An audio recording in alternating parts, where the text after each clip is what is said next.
మీ ఎలాంటి వ్యాపార ప్రకటనలకైనా వెంటనే మా ఛానల్ సంప్రదించండి. అందరికి నమస్కారం, నేను శిరీష. ప్రస్తుతం మనతో పాటు ఉన్నారు ప్రముఖ జ్యోతిష వాచస్పతి బ్రహ్మశ్రీ పోతుకూచి చంద్రమౌళి శాస్త్రి గారు. గురుగారితో మాట్లాడతాం.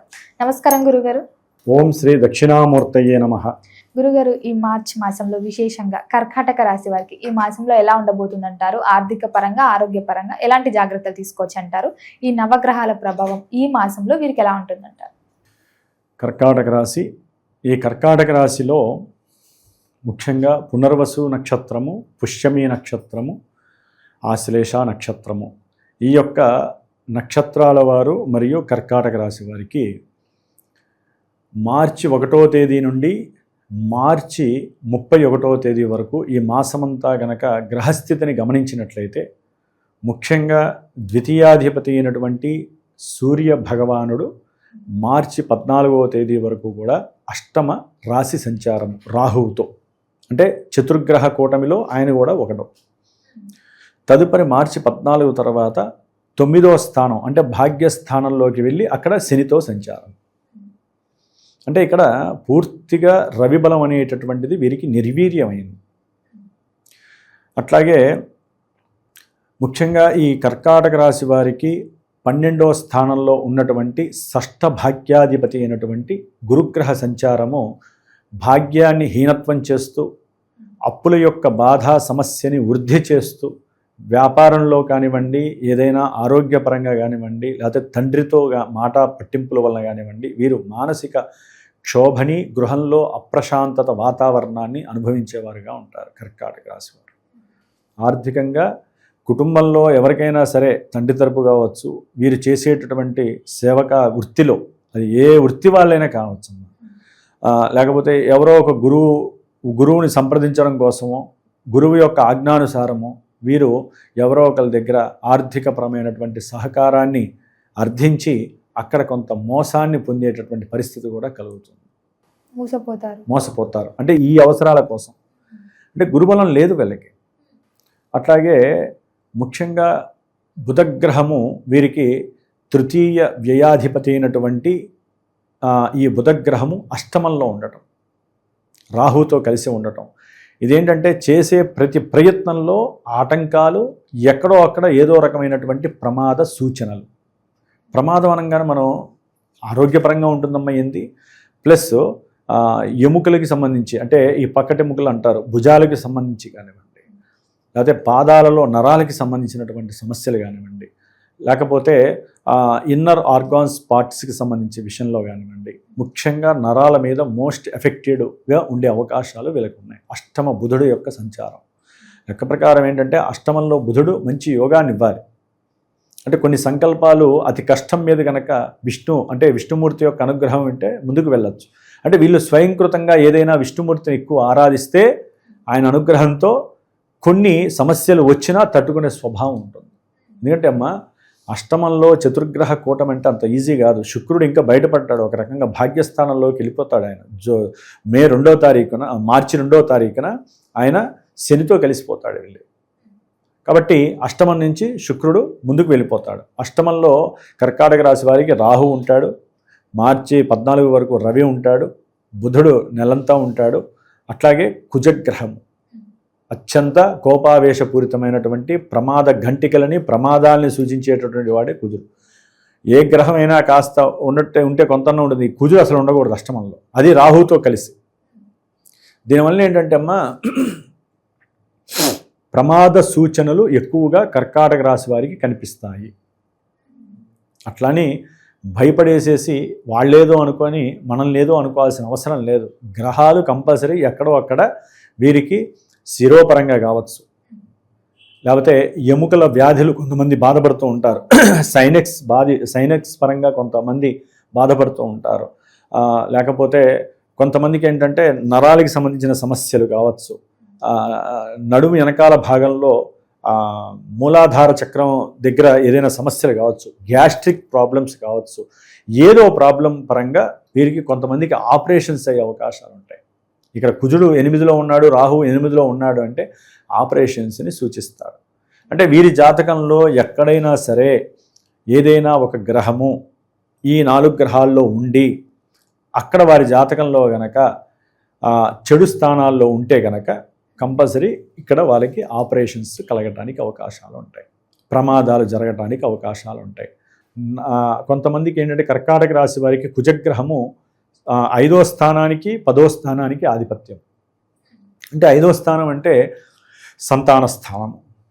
సంతానపరమైనటువంటి గర్భ విచ్ఛేదన సమస్యలు ఎక్కువగా జరుగుతాయి ఈ నెలలో కుజరాహుల యొక్క సంబంధం వలన. కొంతమందికి సంతానం పుట్టలేదని ఒక రకమైనటువంటి విరక్తితో వారేదైనా అఘాయిత్యానికి చేసుకునే పరిస్థితులు కూడా ఉండే అవకాశం ఉంటుంది. అష్టమం అనేటటువంటిది ఒక రకంగా నెగిటివ్ ఎఫెక్ట్ని ఇచ్చేటటువంటిది, పాజిటివ్ కూడా ఇస్తుందమ్మా. ఎట్లా జాతకంలో గనక వాళ్ళకి యోగిస్తే వ్యక్తిగతంగా కష్టమైనా సరే ఆపరేషన్ సంతానం బయటకు వస్తుంది. అంటే డాక్టర్ గారు నార్మల్గా డెలివరీ అవుతుందని చెప్తారు, అది ఎక్కడైనా ఉండనండి భూమి మీద వాళ్ళకి. కానీ ఈ గ్రహాలు అష్టమంలో ఉండటం ద్వారా కొంచెం పేగు మెళ్ళో వేసుకొని పుట్టడమో, ఎదురు కాళ్ళతో పుట్టడమో, లేకపోతే బాగా టైట్ సిచ్యువేషన్ అయ్యి పుట్టే పరిస్థితులు ఆపరేషన్తో జరగటము జరిగే అవకాశాలు ఉంటాయి. అంటే మంచి జరగచ్చు, ఆనందము కలగచ్చు, సంతోషము కలగచ్చు. కొంతమందికి ఈ కర్కాటక రాశి వారికి ఈజీగా మనీ అనేది ఎర్నింగ్ కావాలని చెప్పి ఎక్కడో రియల్ ఎస్టేట్లో చక్కగా దాచుకొని ఉంటారు. అంటే ఒక 1000 గజాలు కొనుక్కొని ఉంటారు. ఒక్కసారిగా అది భూమి వచ్చి వీళ్ళకి డబ్బులు రావచ్చు జాతకంలో యోగిస్తే. జాతకంలో కుజగ్రహం అనుకూలంగా ఉండి మంచి దశ అంతర్దశ విదశలు జరుగుతున్నాయి అనుకోండి, అష్టమం అనేది ఏంటంటే ఆకస్మిక ధనలాభము, ఆకస్మిక ధన నష్టము. ధన నష్టం కూడా సడన్గా మంచి జరగచ్చు, సడన్గా డేంజరు రావచ్చు. సాధ్యమైనంతవరకు సడన్గా అంటేనే భయం వేస్తుంది, సడన్లీ అంటేనే భయం, అంతేగాని మంచి వైపు ఎవరు ఆలోచించరు. అంటే మన జాతక చక్రంలో ఉండేటటువంటి భావాలకి అతీతంగా ఇక్కడ కొన్ని జరుగుతూ ఉంటాయి. కాబట్టి అది వీళ్ళు చేసుకునేటటువంటి ఈ నెలలో పూజా పునస్కారాలు వీళ్ళని కాపాడే శక్తిని ఇస్తాయమ్మా. జరిగేది జరుగుతుందిలే, మనం ఆపనంటే ఆపినా ఆగుతుంది. డైవర్షన్ అనేటటువంటి బోర్డు గవర్నమెంట్ వాళ్ళు పెట్టకపోతే ప్రతి కారు ప్రతి బస్సు వెళ్ళి అక్కడ వెళ్ళిపోయి గుంతలో పడాల్సిందే, లేకపోతే చెట్టుకు గుద్దుకోవాల్సిందే, లేకపోతే రోడ్డు ఎక్కాల్సిందే, లేకపోతే బ్రిడ్జి కింద పైనుంచి పడాల్సిందే. అంటే మన జాగ్రత్త మనం పడితే కొంతవరకు తటమడాయించవచ్చు. అక్కడ దాకా వెళ్ళి ధనంగా బ్రేక్ అన్న కొడతారు, సైడ్ కన్నా తిప్పుతారు, అంటే ప్రాణాలు అయితే కాపాడబడతారు కదా. కాబట్టి అష్టమంలో ఉన్నటువంటి కుజుడు వలన షేర్స్లో కానీ, స్టాక్ మార్కెట్లో కానీ, ఇండివిజువల్గా ఎక్కడైనా రియల్ ఎస్టేట్లో కానీ, భూముల పరంగా కానీ, లేకపోతే గృహ నిర్మాణాదులు ఎవరైనా చేపడుతున్నా కానీ అకస్మాత్తుగా వారికి నష్టాలు, కష్టాలు, ఆగిపోవటము, గృహ నిర్మాణం ఆగిపోవటము ఇలాంటివి జరిగే అవకాశాలు ఉంటాయి. కొంతమందికి స్త్రీలు కొంచెం జాగ్రత్తగా ఉండాలి. కొన్ని నమ్మక ద్రోహాల వలన వాళ్ళకి కొన్ని అఘాయిత్యాలు జరగటం ద్వారా ప్రాణం మీదకి వచ్చే పరిస్థితులు కూడా ఉంటాయి. స్త్రీలు కొంచెం జాగ్రత్తగా ఉండాలి. అట్లాగే ప్రయాణాలు చేసేవాళ్ళు ప్రతి క్షణము కూడా సుబ్రహ్మణ్యేశ్వర స్వామి ధ్యానం చేస్తూ ఉండండి. అది ఏ మంత్రమైనా పర్వాలేదు, శరవణ భవ శరవణ భవ శరవణ భవ అనుకుంటూ ఉండాల్సిందే, తప్పు లేదు. లేదా ఓం దుర్గాయే నమః, ఓం దుర్గాయే నమః అనుకుంటే ఈ కుజరాహువులతో కూడినటువంటి ఆ స్థితి వీళ్ళకి ప్రమాదపు అంచుల దాకా వెళ్లకుండా మధ్యలోనే ఆ ప్రమాదాన్ని ఆపే శక్తిని వీరి యొక్క నామస్మరణ అనేది కాపాడే అవకాశం ఉంటుంది. అట్లాగే వ్యాపారంలో విపరీతమైనటువంటి నష్టాన్ని చూడాల్సి వస్తుంది కొంతమంది కర్కాటక రాశి వాళ్ళు బుధ కుజులు కలవటం ద్వారా. ముఖ్యంగా వీళ్ళందరూ కూడా మాసవారి గ్రహాలు కదా, అందుకని.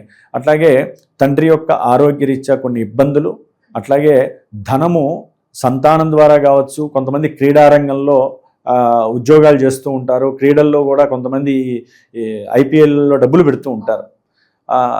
ఉన్నట్టుండి విపరీతంగా నష్టపోయే పరిస్థితి వస్తుంది, లాభాల కన్నా నష్టపోయే పరిస్థితి వస్తుంది, బెట్టింగ్స్ నష్టపోయే అవకాశం వస్తుంది. ఇందా చెప్పాక జాతకంలో యోగిస్తే ఇక్కడ లాభం వస్తుంది, లేకపోతే నష్టపోయే అవకాశం వస్తుంది. రెండిట్లో ఒకటైతే జరుగుతుంది, ఇక్కడ మ్యూచువల్గా ఉంటుంది. అంటే గురువు గారు ఏదో ఒకటి చెప్పండి అంటే ఏదో ఒకటి చెప్పాలంటే నీ జాతకం ఉంటే చెప్తాం, లేకపోతే మేమేం చెబుతాం, ఏదైనా నష్టమే చూపిస్తోంది. అసలు సుందరగా కర్కాటక రాశి వారికి అష్టమంలో ఉన్నటువంటి చతుర్గ్రహ కూటమి పూర్తిగా నష్టాలనే ఇస్తుంది. వ్యక్తిగతంగా చూస్తే కానీ తెలియదు, వ్యక్తిగతంగా చూస్తేనే కదా ఎవరికైనా తెలిసేది, అంతే కదమ్మా. కాబట్టి అష్టమంలో ఉన్నటువంటి గ్రహాలు ప్లస్ భాగ్యంలో ఉన్నటువంటి మార్చి 14 తర్వాత సూర్య భగవానుడు అక్కడికి వెళ్ళినప్పుడు మీకు ఆరోగ్యరీత్యా, తండ్రి గారి ఆరోగ్యరీత్యా హాస్పిటలైజేషన్స్, కాస్త ప్రయాణాలలో కొన్ని ఆపదలు రావటము, ప్రయాణాలు చేసేటప్పుడు కొన్ని ఇబ్బందుల వలన హాస్పిటల్స్కి వెళ్ళటము, ధనం విపరీతంగా అక్కడ ఖర్చు పెట్టే పరిస్థితి ముఖ్యంగా వెహికల్స్ పరంగానే జరుగుతాయి అమ్మా. కాబట్టి కొంచెం జాగ్రత్తగా ఉండాలి. ఎందుకంటే నేత్ర సంబంధిత దోషాలు కూడా బాగా ఇబ్బందులు పెడతాయి కొంతమందికి. కర్కాటక రాశి వారికి రవి శుక్రులు కలుస్తున్నారు కదా, శని కలుస్తున్నాడు, నరాలకి సంబంధించినటువంటి దోషాలు వస్తూ ఉంటాయి. కాబట్టి వెళ్ళి పరీక్షలు చేయించటం, దాని ద్వారా డబ్బుని తీవ్రంగా నష్టపోవటము, పిత్రార్జితం వస్తుందనుకుంటే అది కాస్త డైవర్ట్ అయిపోవటము, ఇలాంటివి జరిగే అవకాశం ఉంటుంది. కాబట్టి దూర ప్రాంతాలకి వెళ్ళేటటువంటి అవకాశాలు ఎక్కువ వస్తాయి. కొంచెం ఆలోచించి నిర్ణయాలు తీసుకోండి. తొందరపడి వ్యాపారాల్లో పెట్టుబడుల గురించి ఈ నెల అసలు ఆలోచించకండి. సాధ్యమైనంత వరకు గ్రహస్థితి మొత్తం అనుకూలంగా లేదు కాబట్టి కర్కాటక రాశి వారికి ద్వితీయంలో ఉన్నటువంటి కేతువు కూడా కొంత ఇబ్బందులను కలుగజేస్తారు. కాబట్టి మీరు నవగ్రహాలకి సంబంధించి మొత్తం గ్రహాలన్నిటికీ దోష పరిహారం చేసుకోండి. అంటే జపము, హోమము, నవగ్రహ పాశుపత రుద్రహోమం చేసుకోండి, లేదా రుద్రాభిషేకం చేసుకోండి, లేదా మీరు నిత్యము నవగ్రహాలకి స్తోత్రాలు చదువుకుంటూ ఉండండి. ఏది ఏమైనా సరే దుర్గా సప్తశతి వినండి, లేకపోతే దుర్గా సప్తశతి చేయించుకోండి. ఏది లేదు నిత్యము సాయంత్రం పూట సూర్యాస్తమయం తర్వాత లలిత త్రిశతి తర్వాత, అంటే త్రిశతి కుంకుమార్చన చేసుకొని అమ్మవారిది దుర్గా అష్టోత్తరాన్ని పూజ చేసుకొని ఆ బొట్టు పెట్టుకోండి. మీ ఇంట్లో అందరికీ పెట్టండి. చాలా వరకు మీకు వచ్చేటటువంటి ఎఫెక్టులన్నీ దగ్గరికి వచ్చి వెళ్ళిపోతాయే తప్ప మిమ్మల్ని టచ్ చేయకుండా ఉంటాయి. జ్యోతిష్యాన్ని నమ్మాలి, పరిహారాలు ఆచరించాలమ్మ. పరిహారం ఆచరించకుండా జ్యోతిష్యాన్ని వింటే మటుకు అది మీకు లేనిపోని తలకాయ నొప్పులు, కడుపులో దేవినట్టుగా ఉండటము, బాధలు కలగటం, వాంతింగ్ సెన్సేషనల్ అవుతుంది. ఒక ఇంజెక్షన్ చేస్తే పడకపోతే ఏమవుతుంది? ఏదో కళ్ళు తిరిగిపోతూ ఉంటాయి. జ్యోతిష్యాన్ని ఊరినే తదేకంగా విన్నారనుకోండి, ఇగో ఇట్లాగే ఉంటుంది. అది గురువులు తప్పు కాదు. గ్రహాలు ఆ స్థానాల్లో ఉన్నప్పుడు అవి ఇచ్చే ఫలితాలు మన మీద కిరణాల రూపకంగా దాలుస్తూ ఉంటాయి. వీటిలో నక్షత్రాలు కరెక్ట్ అయి ఉండాలి, రాశులు కరెక్ట్ అయి ఉండాలి. వాళ్ళ జన్మజాతకంలో యోగించే గ్రహాలు దశలు జరుగుతున్నప్పుడు ఇవన్నీ కూడా పక్కకి నెట్టివేయబడితే ఇది గుర్తుంచుకోవాలి చూసే వాళ్ళందరూ కూడా. భయపడటం కోసం జ్యోతిష్యం వినకూడదు, భయపడటం కోసం జ్యోతిష్యం ఎవరు చెప్పం. గ్రహాలు ఇక్కడ ఉన్నాయి కాబట్టి జాగ్రత్త పడమని మాత్రమే చెప్తాము. కాబట్టి దుర్గాదేవి హోమాలు చేసుకోండి, దుర్గాదేవికి సంబంధించిన స్తోత్ర పారాయణలు చేయండి. ముఖ్యంగా ప్రతి మంగళవారము కూడా రాహుకాల సమయంలో మధ్యాహ్నం పూట కనుక ఎవరైతే దీపారాధనలు చేస్తారో, నిమ్మకాయ దీపారాధనలు కావచ్చు, లేకపోతే అమ్మవారికి ఎంత పులిహోర చేసి పెడతారో నైవేద్యంగా అర్చన చేసిన తర్వాత వాళ్ళకి వివాహ యోగం కలుగుతుంది, కష్ట నష్టాలు తొలగిపోతాయి. అట్లాగే ప్రమాదపు అంచుల దాకా వెళ్లకుండా వాళ్ళకి మధ్యలోనే డైవర్ట్ అయిపోతుంది, వ్యవహారం అంతా శుభప్రదం అవుతుంది. అన్నదమ్ములతో గొడవలు కావు, సంతాన నష్టాలు కావు, ఉద్యోగంలో విభేదాలు రావు, ఉద్యోగంలో మార్పులు చేర్పులు కలిగి ఉద్యోగ నష్టాలు కలుగుతాయి కర్కాటక రాశి వారికి. ఒకటేంటమ్మా పాపం చాలా ఇబ్బందులు పడేటటువంటి రాశిది. సరే, కొంతమంది ఎవరైనా మూర్ఖత్వంగా మాట్లాడచ్చు, మాకేం లేదు, మాకు బ్రహ్మాండంగా ఉందండి, బాగుంటే చాలా సంతోషం. బాలేని వాళ్ళు మాత్రము ఈ పరిహారాలు చేసుకోవాలి. మానసికంగా చేసుకోండి. డబ్బుంటే బ్రాహ్మణుల్ని పోషించండి పెట్టి. బ్రాహ్మణుల చేత మంత్రప్రయోగం చేస్తే, మంత్రాలు చేయిస్తే ఆ ఫలితం మీ కుటుంబానికి, వంశానికి వర్తిస్తుంది. ఇవన్నీ చేస్తున్నాం కాబట్టి భరతఖండం ఇట్లా నిలబడింది మన ప్రపంచంలో. అది తెలియకుండా కొంతమంది పాపం వాళ్ళ మాట తీరు వాళ్ళకు ఉంటుంది. కాబట్టి ఏదైనా ప్రయాణాల యందు కొంచెం జాగ్రత్త, ఇది ఒక్కటి ఫైనల్ డెసిషన్. గురుగారు, మొత్తం మీద ఈ మాసంలో కర్కాటక రాశి వారికి ఎలా ఉండబోతుంది, ఎలాంటి జాగ్రత్తలు తీసుకోవాలి, ఎలాంటి పరిహారాలు కూడా చేయాలో తెలియజేసినందుకు ధన్యవాదాలండి. శ్రీమాత్రే నమః.